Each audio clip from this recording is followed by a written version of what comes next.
ठरलं तर मग या मालिकेच्या येणाऱ्या भागामध्ये घटस्थापनेला नवरात्रीच्या वेळेला देवीच्या पावलांनी सायली हॉस्पिटलमधून घरी येणार आहे.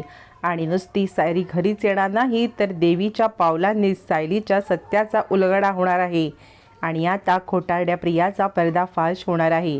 घटस्थापनेच्या दिवशी सायलीला घरी आणत सुभेदारांनी तिचं जंगी स्वागत करण्याचा निर्णय घेतलेला असतो आणि कल्पनाने सागरसंगीत तयारी केलेली असते.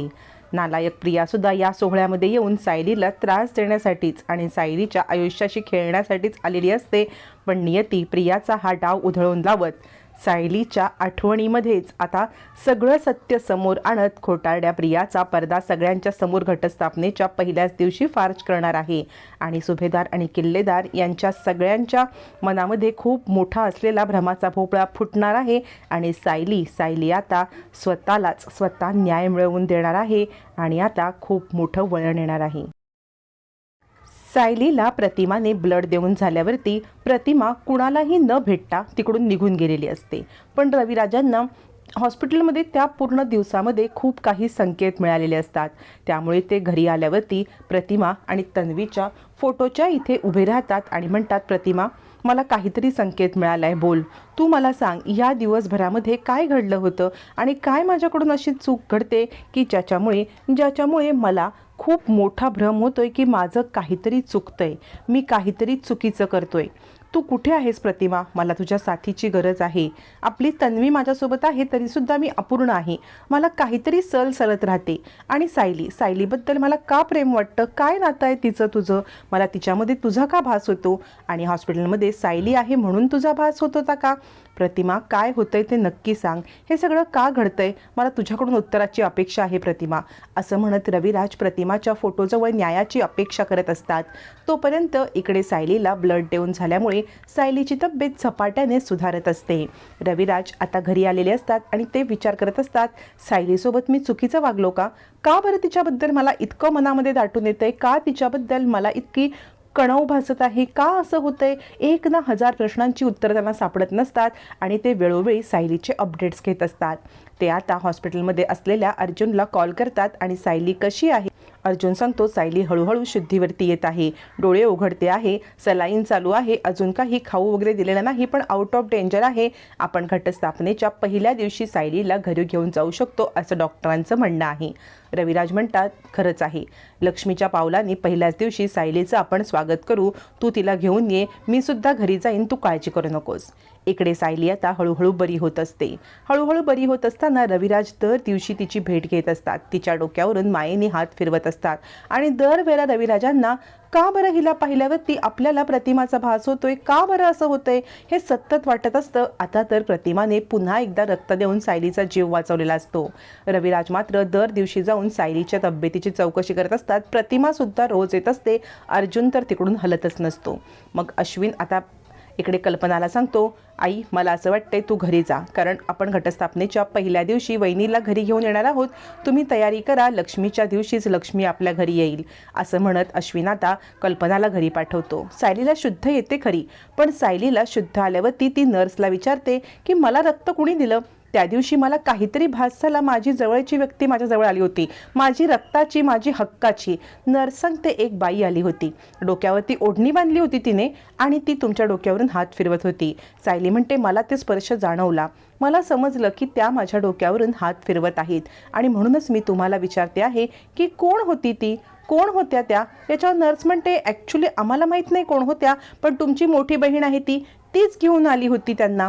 तोपर्यंत इकडे आता प्रतिमाला सुद्धा आपल्याला सायलीला भेटायला जायला पाहिजे अशी जाणीव होत असते आणि ती विचार करते की मी सुद्धा हॉस्पिटलमध्ये येऊन तिला भेटेल. तोपर्यंत कुसुम हॉस्पिटलमध्ये येते. कुसुम आल्यावरती सायली म्हणते, कुसुमताई तुझ्यासोबत कोण बरं आलं होतं इकडे?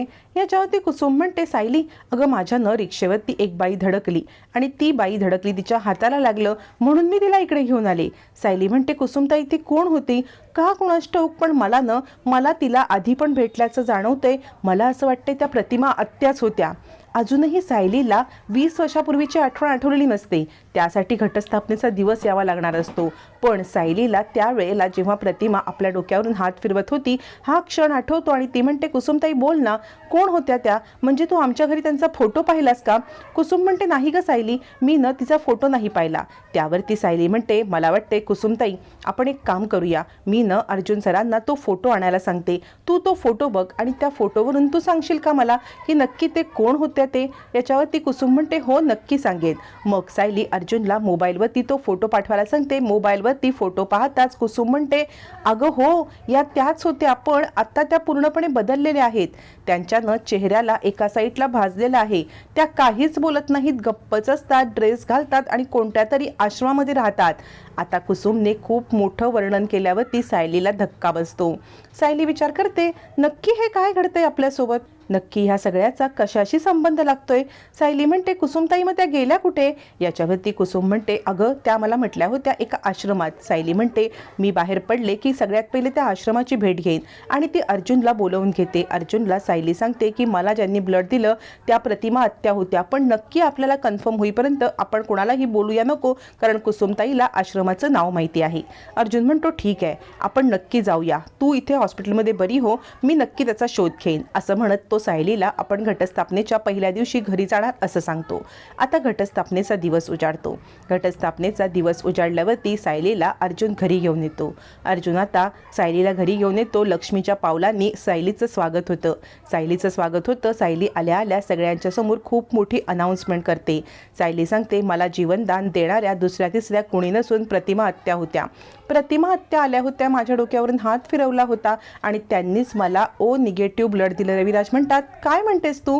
सायली सांगते, हो, त्यांनीच मला ओ निगेटिव्ह ब्लड ग्रुप दिला. कारण याच्यावरती रविराज म्हणतात, हो, कारण प्रतिमाचा ब्लड ग्रुप हा ओ निगेटिव्हच होता. सायली आता घरामध्ये येत असताना तिचा पाय अडखळतो आणि तिची पायावरील खूण सगळ्यांना दिसते. आता सगळेजण ती खूण पाहतात, प्रतिमाबद्दलचा उल्लेख ऐकतात आणि खूप मोठ्या सत्याचा अचानक उलगडा होतो. रविराज म्हणतात, तुझा ब्लड ग्रुप ओ निगेटिव्ह आणि पायावरती कसली खूण आहे तुझ्या? सायली म्हणते, सर, ही माझी जन्मखूण आहे. याच्यावरती रविराज म्हणतात, काय, ही तुझी जन्मखूण आहे आणि तुझा ब्लड ग्रुप ओ निगेटिव्ह? काय सत्य आहे हे?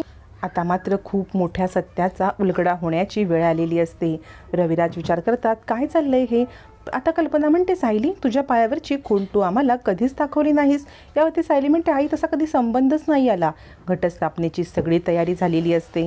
सगळेजण तयारीसाठी असताना सोन्याच्या पावलांनी, लक्ष्मीच्या पावलांनी सायलीची एंट्री. सायलीकडे 2 धडाकेबाज बातमी. एक म्हणजे सायलीला प्रतिमा आत्यानी ब्लड दिलं आणि दुसरी म्हणजे सायलीच्या पायावरील तुळशीपत्राची खूण. या सगळ्या सत्याचा उलगडा होत आता मात्र पूर्णाजी हादरते. पूर्णाजी म्हणते, तन्वी, माझी तन्वी. याच्यावरती सायली म्हणते, काय बोलताय तुम्ही, मला खरंच कळत नाही. आता प्रिया पुढे येते. प्रिया म्हणते, खोटारडी आहे ही, हिच्या पायावरची खूण पण खोटी आहे. ही या गोष्टीचा फायदा घेते आणि ओ निगेटिव्ह ब्लड असल्याचं खोटं सांगते आहे की माझी इथे आई हिला ब्लड द्यायला आली. ही पक्की खोटारडी आहे. आत्ताच्या आत्ता इथून चालती हो. रविराज म्हणतात, थांब तन्वी, थांब. असं म्हणत ते आता प्रियाला थांबवतात. प्रिया म्हणते, बाबा काय झालं? याच्यावरती रविराज म्हणतात, थांब, तुझं म्हणणं बरोबर असलं तरी मला शहानिशा करायची आहे. अस्मिता म्हणते, ही पक्की खोटारडी आहे. रविराज म्हणतात, थांब अस्मिता, ही सांगत आहे की प्रतिमा आली होती. प्रतिमाचा ब्लड ग्रुप ओ निगेटिव्ह आहे, मला माहिती आहे, पण हिला कुठे माहिती होतं? कल्पना म्हणते, सायली, हे काय घडतंय, हे काय चाललंय? आता मात्र खूप मोठा सत्याचा उलगडा होतो. ज्या वेळेला सायली इन्स्पेक्टर साहेबांना घेऊन येते. इन्स्पेक्टर साहेब म्हणतात, हो, या जे बोलतायत ते बरोबर आहे. इथेच एका आश्रमामध्ये आहे एक महिला अशी ज्याचा ह्यांनी उल्लेख केला होता. आता मात्र सगळेजण हादरतात. सायली सांगते, मी इथे आल्यावर ते अर्जुन सरांना घेऊन त्या आश्रमात चाललेच होते. प्रिया चांगलीच हादरते, कारण तुळशीपत्राची खूण असते. आता रविराजांना प्रतिमा आपली त्या आश्रमात आहे ही गोष्ट जास्त महत्त्वाची वाटते तुळशीपत्राचा शहानिशा करण्यापेक्षा. त्यामुळे प्रियाचं तुळशीपत्र शहानिशा करायचं राहून जातं. पण सायलीच्या पायावर तुळशीपत्र सगळ्यांच्या लक्षात आलेलं असतं. त्या वेळापुरता तो विषय तिथेच बंद झाला असला तरी नवरात्रीमध्ये नवरात्रीच्या 9 दिवसामध्ये देवीच्या पावलांनी प्रवेश करत सायली जशी सुभेदारांच्या घरात आले तशीच ती आता सुभेदार आणि किल्लेदार यांच्यासमोर सत्याचा उलगडा करणार आहे. प्रियाचा पर्दाफाश करणार आहे. सायलीला न्याय मिळणार आहे. पण यासाठी 2 घटना अशा एकदम नाट्यमय पद्धतीने घडणार आहेत. प्रतिमाची एंट्री, सायलीची खरी ओळख, प्रियाची हकलपट्टी आणि इथून मालिका एका नवीन वळणावरती सुरू होत मालिकेमधील नवीन अध्याय सुरू होणार आहे. सायली आणि अर्जुन यांचं सुखी कुटुंब सुरू होणार आहे. सायली अर्जुनचं वर्षाचं कॉन्ट्रॅक्ट संपून त्यांचं आता 7 जन्माचं कॉन्ट्रॅक्ट होणार आहे. प्रियाची हकलपट्टी होताच मधुभाऊंना न्याय मिळण्याच्या दिशेने अजून काही नाट्यमय घटना घडणार आहेत. या घटना काय आहेत, मालिका पुढे कशी सरकणार आहे हे पाहायचं असेल तर आजच आपल्या चॅनलला सबस्क्राईब करा.